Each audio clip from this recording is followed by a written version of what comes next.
আসসালামু আলাইকুম, কেমন আছেন সবাই? সকাল সকাল আমি নাস্তার পর্ব শেষ করে এখন আমি চিকেন বিরিয়ানি রান্না করব। আয়নের আজকে জন্মদিন, তাই ওর জন্য চিকেন বিরিয়ানি রান্না করব। তাই আমি বসিয়ে দিলাম রান্না। পেঁয়াজটা হালকা বাদামি কালার হোক, তারপর সব ধরনের মশলা দিব।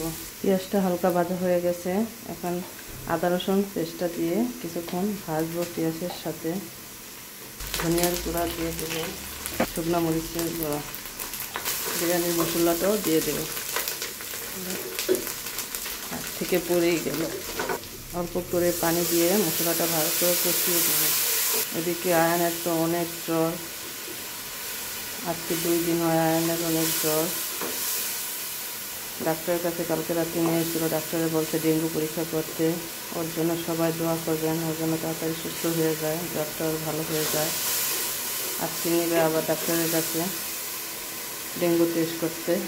এখানে আমি টক দই আর সস একসাথে মিক্স করে ভালো করে পিটে দিয়ে দেব। একটু কাঁচামরিচ দিয়ে দেব আস্ত। তো মাংসটা আমি কেটে ধুয়ে রেডি করে নিয়েছি, এখন দিয়ে দেব।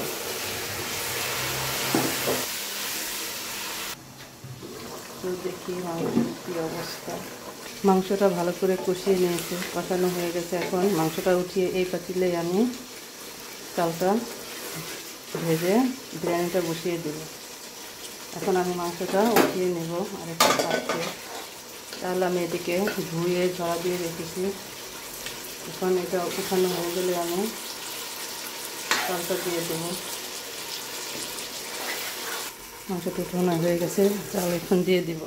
কিছুটা গরম মশলাও দিয়ে দেব, কিছু ঘিও দিয়ে দিব। ঘিটা দিয়ে চালটা ভাজা করব। আমি এখানে 3 পট চাল দিয়েছি। এদিকে 3 পট চালে 6 পট পানি দিয়ে আরেক চুলায় পানিটা বসিয়ে দিয়েছি। 6 পট পানি দিব, এই জন্য আর কি পানিটা আমি গরম করে দিব। আরেক চুলা গরম হচ্ছে, এখন চালটা ভাজা হয়ে গেছে। এখন আমি এই পানিটা দিয়ে দেব।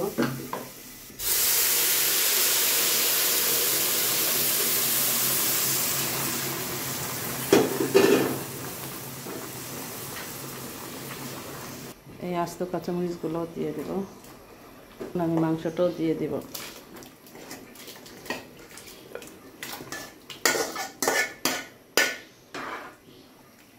ঢাকনাটা খুলে দেখি বিরিয়ানির কী অবস্থা।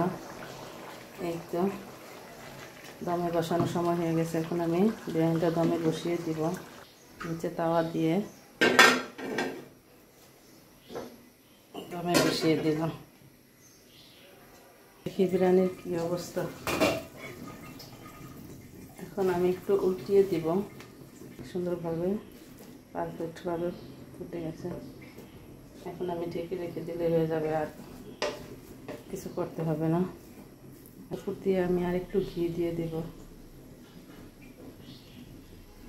আগে আমি চালটা ভাজার সময় বেশ কিছু দিয়েছি, এখন অল্প করে একটু দিয়ে দিলাম, আর দিতে হবে না। এখন ঢেকে রেখে দেব। ভালো থাকবেন সবাই, আল্লাহ হাফেজ।